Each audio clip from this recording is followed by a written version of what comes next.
So I'm just going to share my screen here. And this one, and this one. Awesome. Oh, so you can see I see. So you can actually see both the slides. I wonder if I can edit that. I think it's because you're in presenter mode. Is it possible just to do the regular mode? Regular mode. So if you go to maybe slideshow, the tab at the top. Oh, sorry. The slide at the top. Slideshow, yeah. If you go to, from beginning, try that out. And it still does the presenter view. Display settings.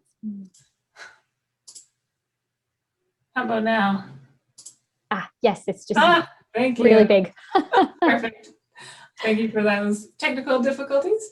So hello, everyone, and welcome to the SCWIST Science Symposium, the drug discovery category.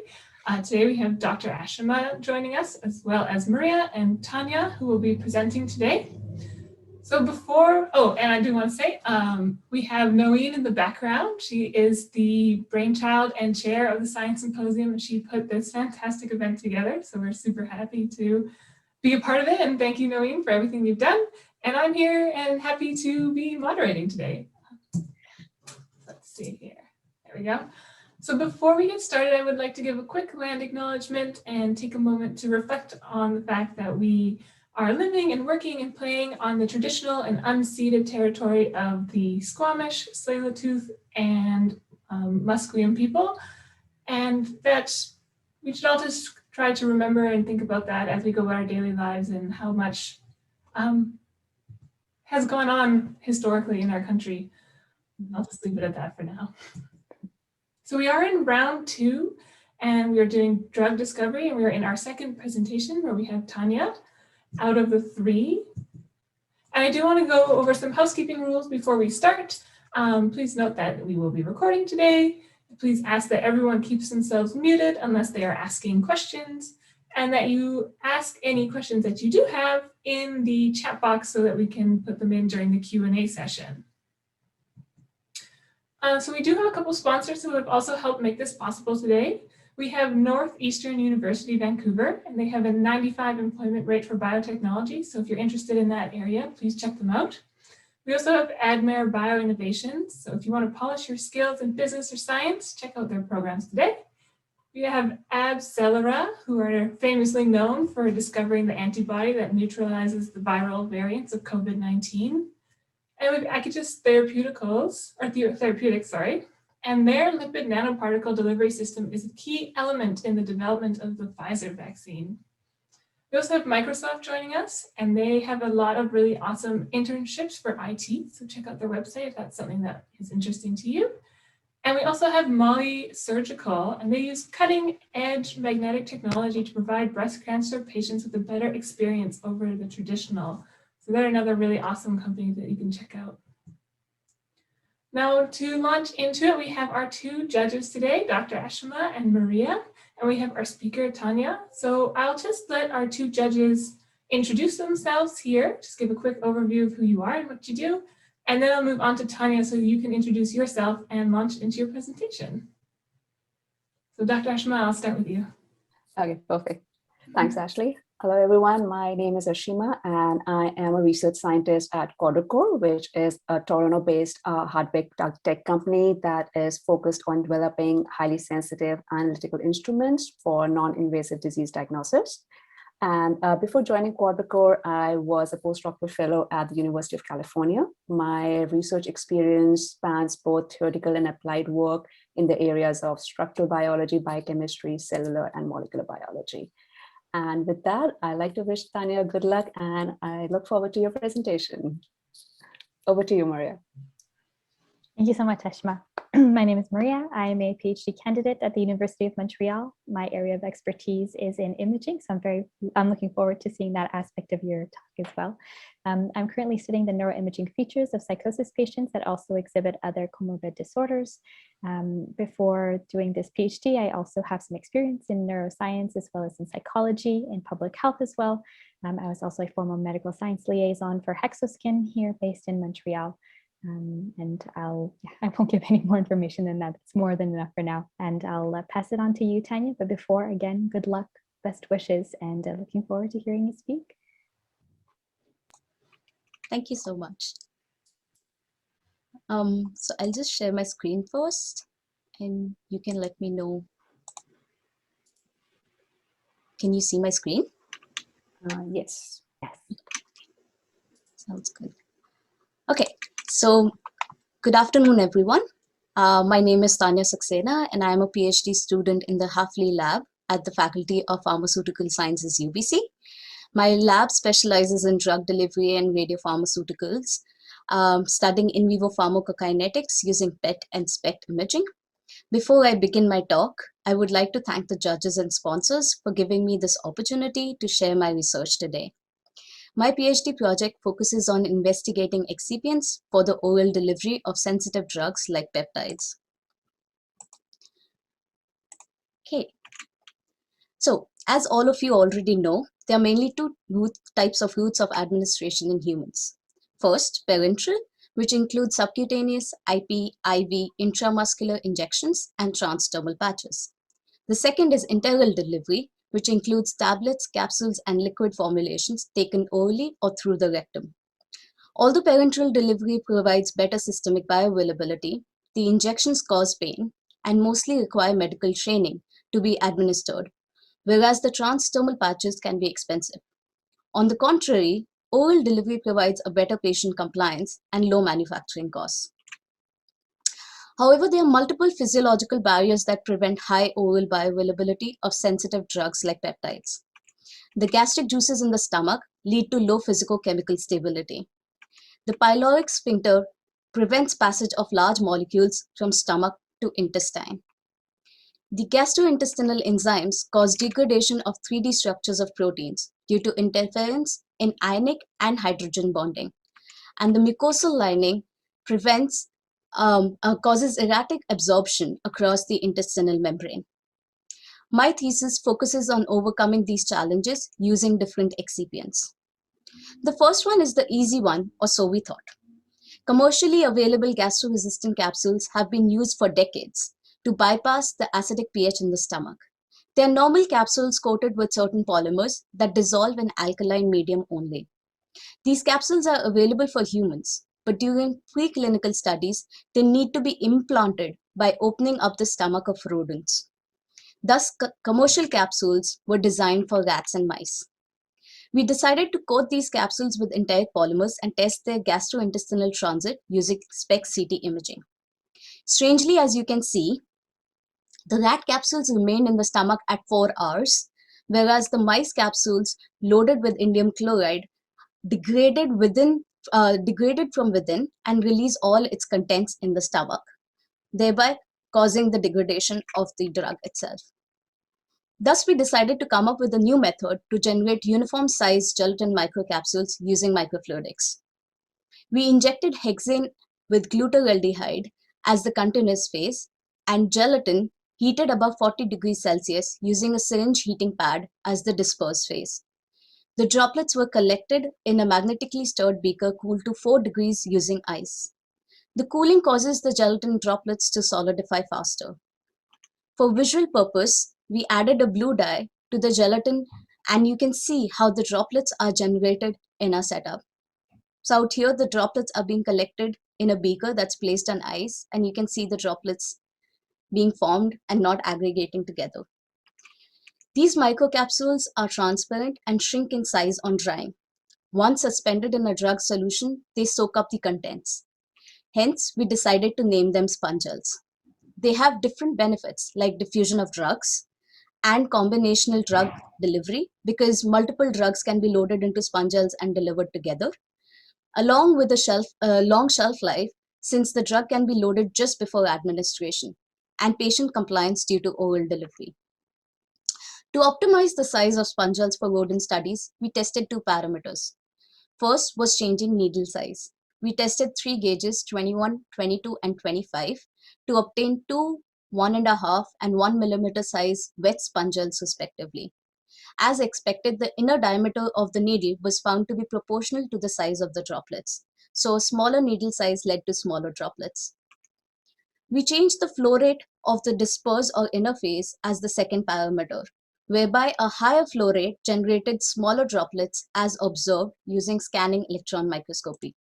The good thing was that even after drying, the structure of the sponges remained intact, so there wasn't a damage to the structure.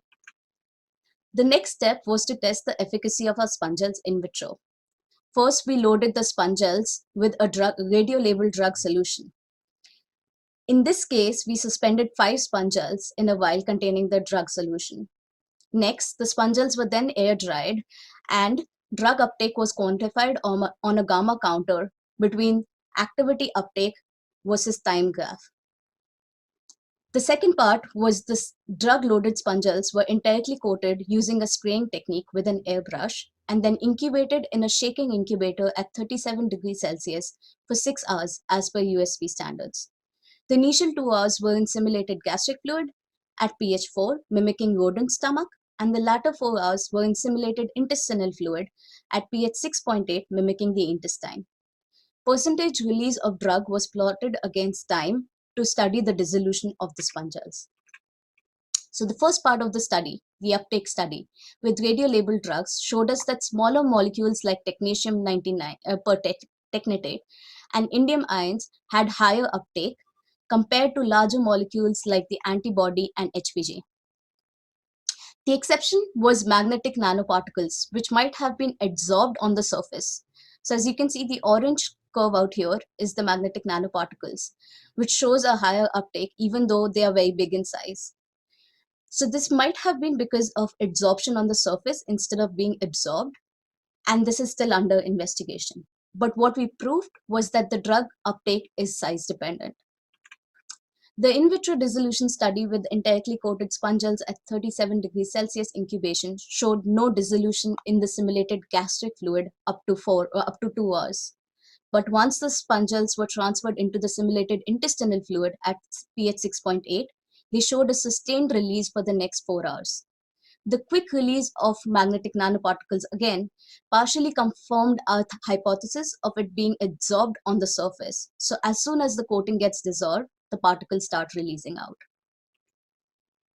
For in vivo studies, we decided to perform real-time SPECT-CT imaging. Before sharing my results, I would like to briefly describe the advantages of this technique. First, you can actually take real-time images of the mouse and the distribution of the radio-labeled drug inside this biological system. So for example, out here, you can actually see the drug being distributed in different parts of the GI tract over 15 minutes, 3 hours, and 6 hours. The second is that you can study quantitatively the transit through organs using standard uptake value curves. So out here, we plot the standard uptake value, that is in grams per mil, against time. And then you can actually study in each organ how fast the activity is moving. So the activity is basically the radioisotope conjugated to the drug, and you can study where exactly the drug is at each time point. And finally, we can do a biodistribution study whereby we plot the percentage injected dose per gram of tissue or organ against time, against the organ, and you actually see how much activity is found in that organ at a particular time. For my study, I have used 24-hour time point for the biodistribution study. So the real-time imaging, I did not add too many rotating mice just to prevent any confusion. But out here, I've used 3 different groups. You can see there is the spongel with free indium activity. There's the spongel with radio-labeled HPG and the spongel loaded with magnetic nanoparticles. All 3 groups are entirely coated to study whether we are able to see transit from the stomach to the intestine without any degradation. And actually, you can see in the first group, there are 2 spongels present near the stomach, but the third spongel, which is moving into the intestine, starts dissolving slowly.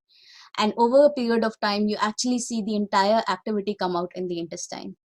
Similar cases were observed for the HPG and the magnetic nanoparticles, which kind of proved that the spongels were holding the activity intact and was able to deliver drugs safely to the intestine.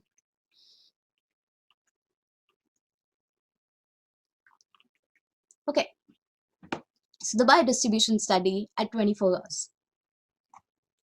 Sorry. So we did the biodistribution study at 24 hours by counting the amount of activity left in each organ after sacrificing the mouse. And what we observed was something that we had sort of expected, that there was longer residence time in the intestine.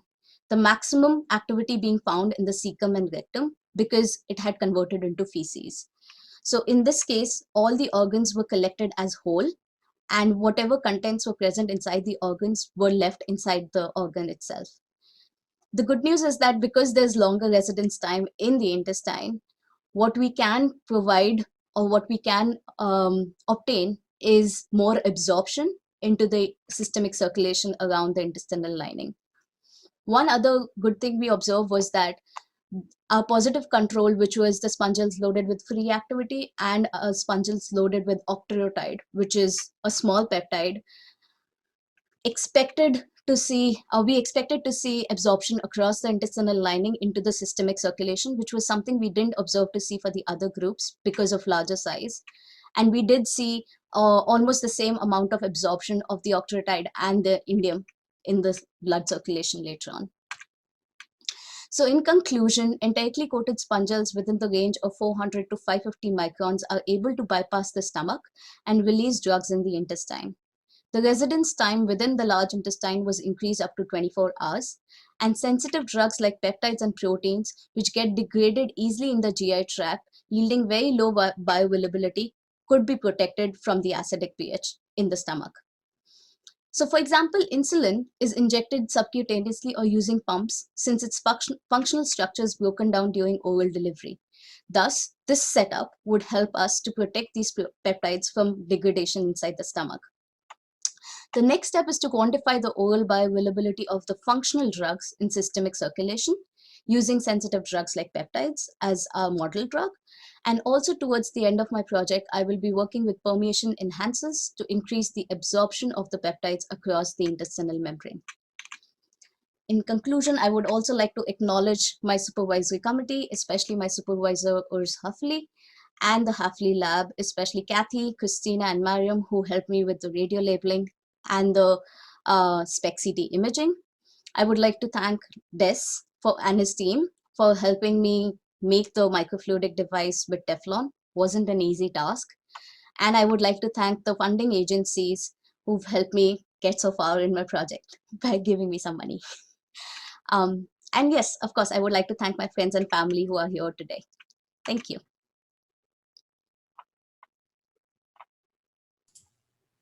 Wonderful, thank you. That was a fantastic presentation. I would like to take this time to pass it over to our judges, and they're going to do a little Q&A session with you now. And then after that, we will bring it to our audience. So everyone watching out there, please drop your questions in the chat box, and we will be asking those after our judges Q&A. So I'll pass it off to you two now. Oh, please feel free to start, Aashima. You want me to start? Okay, perfect. Thanks, Maria. Great talk, Tanya. I just was wondering, like, when you perform these experiments, like, did you compare the results to like these commercially available gastro-resistant capsules that are there? Like, did you perform those experiments alongside? I did. That's a great question. Thank you for asking. So actually, initially, when I started off using the commercial Gordon capsules, which were of a smaller size, what I wanted to do was see whether the entire coatings I was using would provide the gastro-resistance similar to the gastro-resistant capsules available in the market. And very strangely, the entire coating worked fine. For 2 hours, there was no dissolution, but the gastro-resistant capsules degraded within 15 minutes in the gastric fluid, which was a very strange outcome. So I tested like around 6 different kinds of gastro-resistant capsules commercially available. And the maximum sustenance or like gastro-resistance that I found was like 20 minutes. There were some that degraded within 2 minutes. So I was very shocked, to be honest. But at the same time, I was like, okay, there might be a reason why they are already there in the market. But yeah, I moved on after that. So that's a great one. But just to follow up, why do you think that's then what are their claims like if they are not? Okay, so I tested everything as per USP standards. So basically, marketed formulations have to go through the USP standards before they can be they can go to the clinical trials, right? So what I think happens is that depending on the solution, first of all, that you're dissolving them in, and secondly, depending on the concentration of enzymes. So in certain cases, you might take fed state, certain cases you might take fasted state, which would affect things as well. I took the highest amount of enzyme concentration because in metabolism, there is a lot of variability. So to prevent any form of quick degradation, I use the highest enzyme concentration, which might be something that might have worked against these commercial capsules. So yeah. Perfect. Thanks, Tanya. Thank you. Great talk, Tanya. Thank you very much for that. I have a general question. I'd love for you to be able to comment on this. So I'm interested in hearing more about any pre-processing or denoising that you applied on your imaging data and why you decided to choose that specific pipeline, if you are able to comment on that. Sorry, I couldn't get the last part of your question. Yes, if you had a specific reason for choosing that type of denoising or pre-processing for your imaging data. Okay. So the thing is, this was supposed to be more of a qualitative and pharmacokinetic study just to see the biodistribution. So the initial plan was that the images would kind of give me the transit at each time point. And that's why I wanted to do it for 6 hours, because 6 hours is the normal human transit for drugs across the GI tract.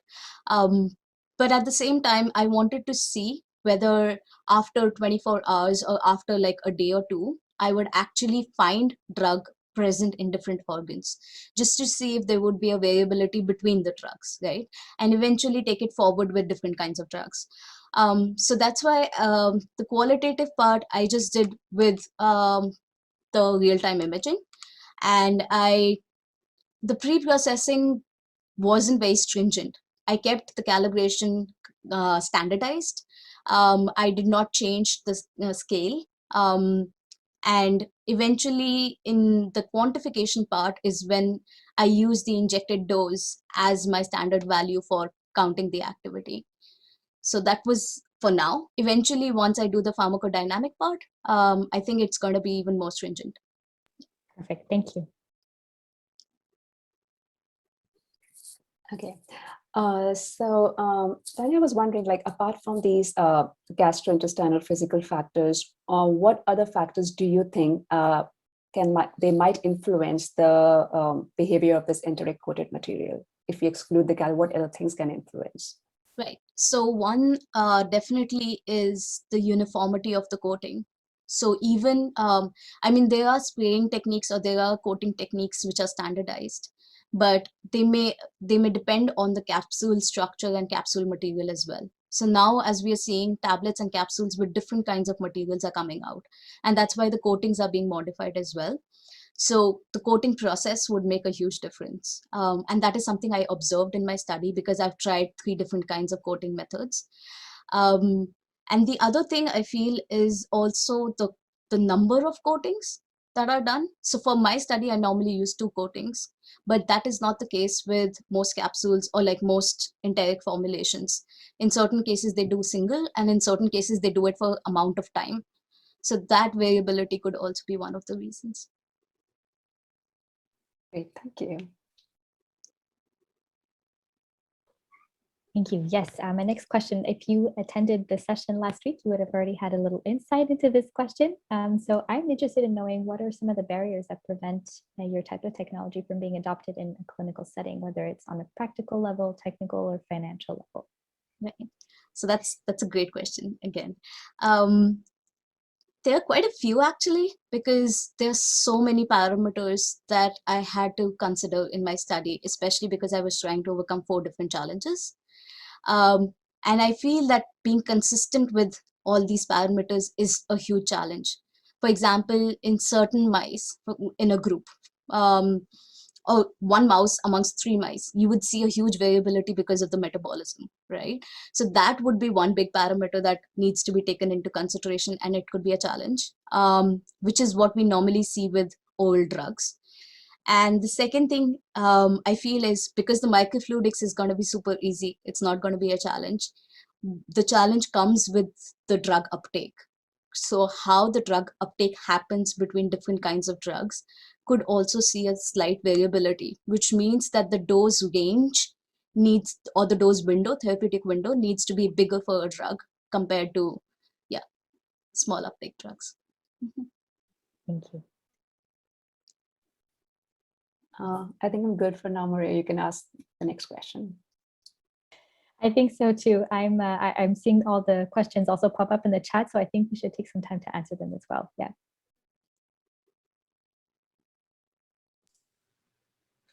Awesome. Well then, if our judges are good for now, then we'll swap over to our questions from the audience. So Tanya, one of the first, you mentioned early in your presentation that you can absorb multiple drugs into one spongel.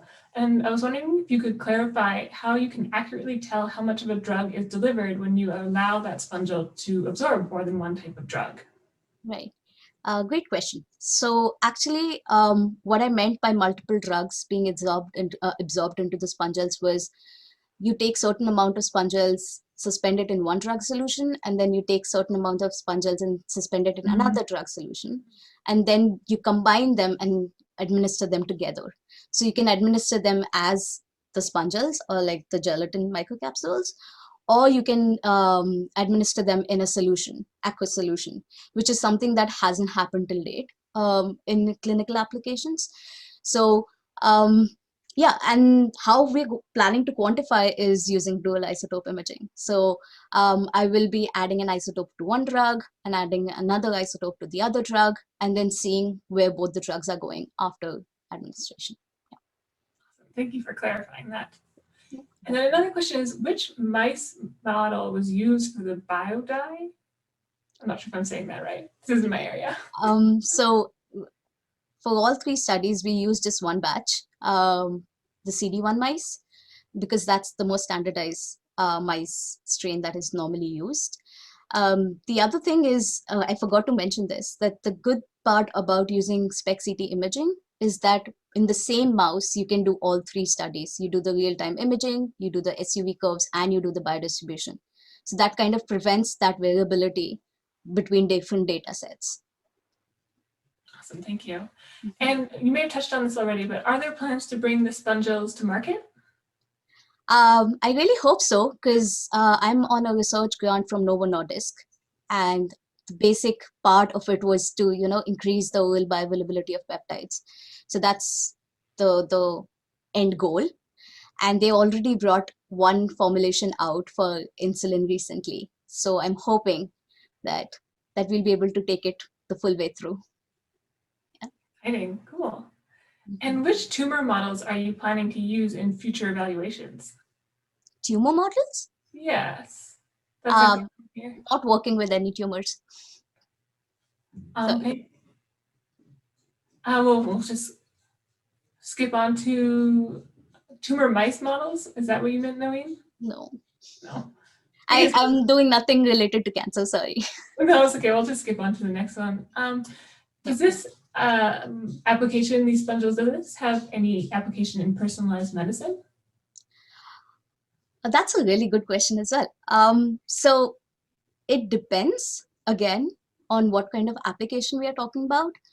It can work for personalized medication, depending again on the dose range.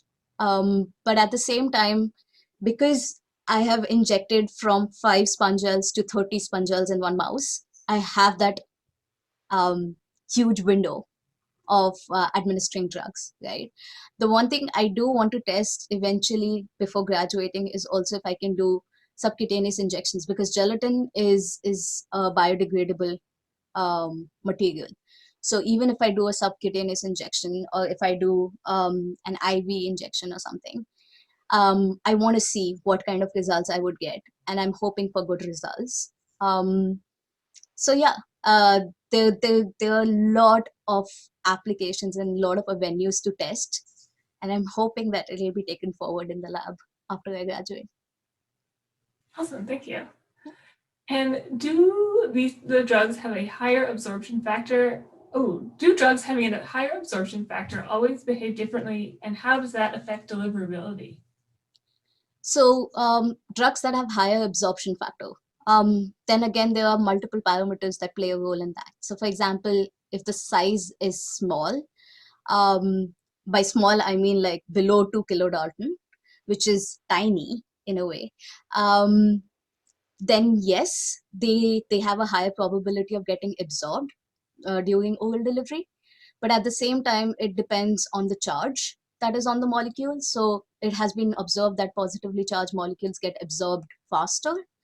The other thing that is to be taken into consideration is how they interact with the mucous membrane and the transport junctions. The transcellular junctions, sorry, I was forgetting the right word. So how they interact with the transcellular junctions and whether they are able to bypass those junctions or not. So there are a lot of parameters that need to be taken into consideration, just naming a few. Yeah. And is it possible to deliver drugs this way only in the stomach and not the intestines? This is actually for intestinal delivery. So if I remove the entire coating, then they would deliver to the stomach, which is something that we've already tested just as a control, and it works well as well. And then have you calculated the SUVR values and then in brackets target/background? And if I'm so, actually doing that right now. Okay. Sorry, because I finished the study last week, the animal study. So I'm sort of doing the whole analysis and stuff. I still haven't finished all my inferences. So hopefully I'll have that data soon. Wonderful. Thank you. So that is all our audience questions at this moment. So unless anyone else wants to sneak one in the next 10 seconds, thank you so much, Tanya, for your presentation and answering all of our questions. And thank you to our judges as well. Actually, we still have time. So I would like, Tanya, if you can just show the slide where you showed that where you were showing the method, like how did you do that, right? Where you dropped your sponge gels in the radio labeled solution. Okay. That slide, if you can just go through that slide one more time, right? Sure. From no, the next one. From this the next slide, and 6th and 7th, I guess. I think that was a 6th number, right? Okay. 6 and 7. Yeah, can you please go through it one more time? Thank you. Sure. So basically, there are multiple parameters that need to be considered when it comes to generating droplets in microfluidics. So I basically considered two parameters. One was the needle size of the dispersed phase or the inner phase, where the inner phase comes in contact with the continuous phase at a junction, a co-flow junction. And the needle diameter is what defines the droplet size when I keep the flow rates consistent of the continuous and the inner phase. So when I change the needle inner diameter, which is basically when you have a bigger gauge, you have a smaller inner diameter, and vice versa. For a smaller gauge, you have a bigger inner diameter. So when you have a bigger inner diameter, it gives more surface area for the droplet to grow in size. Whereas for a smaller diameter, you get smaller droplets at the co-flow junction. And once those droplets are formed, they are heated gelatin, so they are in liquid form. But as soon as you cool them down using the ice, they turn into solid gelatin balls. And various concentrations of glutaraldehyde are used to cross-link the gelatin, right? So depending on the concentration of the glutaraldehyde used, you would find the solidification of these droplets. The second parameter is the flow rate. So I was using an HPLC pump, so I couldn't really change the flow rate of the continuous phase. That's why I decided to change the flow rate of the dispersed phase. And it's well established that when the flow rate is faster for the dispersed phase, the droplets are formed faster. Because they're formed faster, they would be smaller in size. And that's why when I used a higher flow rate for the dispersed phase, I saw smaller, or like 450 micron size sponge gels compared to a slow flow rate, which saw a larger sponge cell size. Yeah. So that's for that slide. And for this slide, so this is basically the in vitro testing as per the USP standards. So in this case, the air-dried sponges that were synthesized earlier, they're loaded with radio-labeled drug solution. So I take a drug, I add a radioisotope to it, I check the labeling efficiency, purify it, and then I get a radio-labeled drug solution, depending on the buffer that is suitable for that drug. And then I suspend the spongels. In this case, I use 5 spongels as a standard to use a batch method. Suspend these spongels, air dry them again, and then I quantify the uptake, measuring the amount of activity on a gamma counter as counts per minute against time. And I did this for an hour, so at different time points up to an hour. And the reason why I did only an hour is because gelatin is a biodegradable material. So if you leave it too long into in a solution without any coating, then it will start dissolving, right? The second part is the spray coating part. So this is where I entirely coat these spongels using an entire polymer. In this case, I use cellulose acetate phthalate, which is a commercially available entire coating. And I coated it onto the spongels. I let them dry for like 5 minutes because I have air pressure on both sides. And then I studied the release of the drug in simulated gastric fluid and intestinal fluid using a shaking incubator at 37 degrees Celsius. So for the first 2 hours, I placed it in the gastric fluid, and then I took those spongels out and placed them in intestinal fluid at pH 6.8. And what I observed was that there was no release in the gastric fluid, which meant the coating was working, and there was a burst release in the intestinal fluid.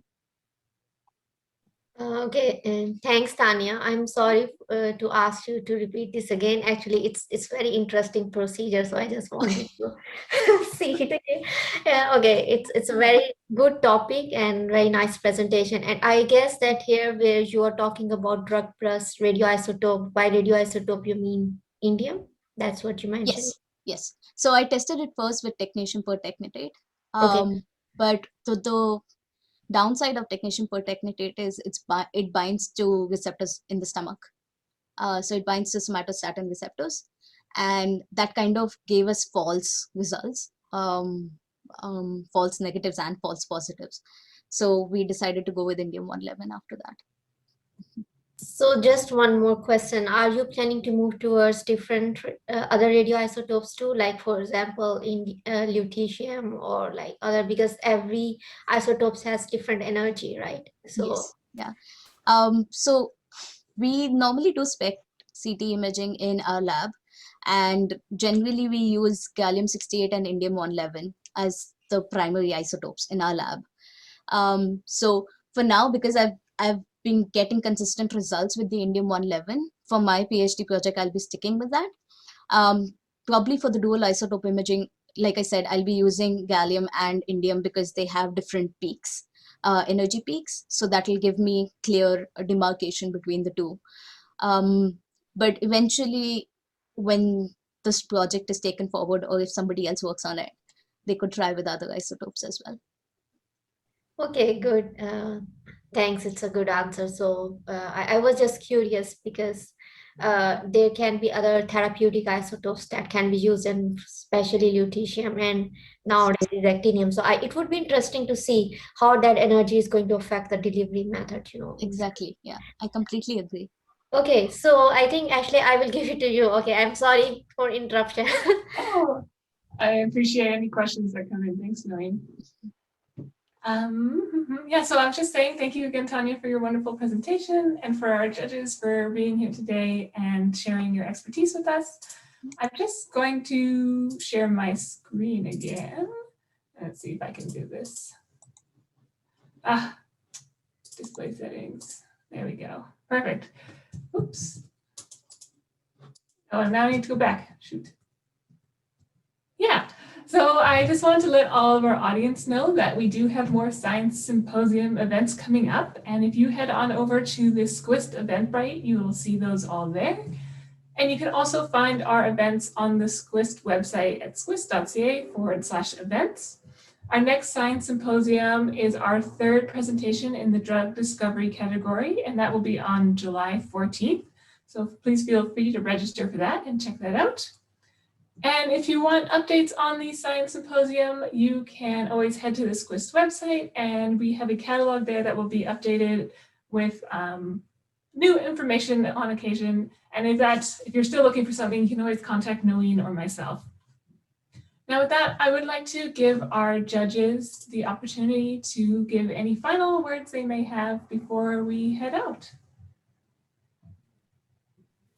I don't have any, Aashima, if you want to go. Sure, just a great talk, Tanya, and good luck with your manuscript. Wonderful. And Tanya, any final words you'd like to share with us today? No, I just want to thank again the judges and sponsors and Noeen and Ashley for giving me this opportunity. It's sort of my first talk ever. So I was a bit nervous, but I'm really glad that I got this forum to do it. Thank you. Wonderful. Yeah, well, thank you so much for coming in and joining us with it. It was a fantastic presentation, and I'm sure we It's all an really absolute enjoyed it. pleasure. Thank you. Wonderful. Well, have a great rest of your day, and we will hopefully see you again soon. You too. Yeah, have a great day, everyone. Take care and bye.